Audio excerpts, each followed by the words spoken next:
என்னையன் ஐயப்பன் திருவருள் முகமே இம்மைக்கும் மறுமைக்கும் வழி கூறிடுமே. சரணாகதி எனும்போதிலே கருணாகரன் அருள் கூடுமே.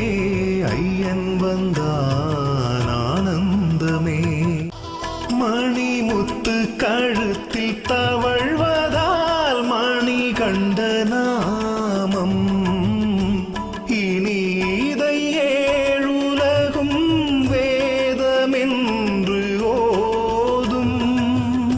மணிகண்ட மழலை சிரிப்பிலே குழலிசை தோர்க்கும். முகம் கண்டு முழு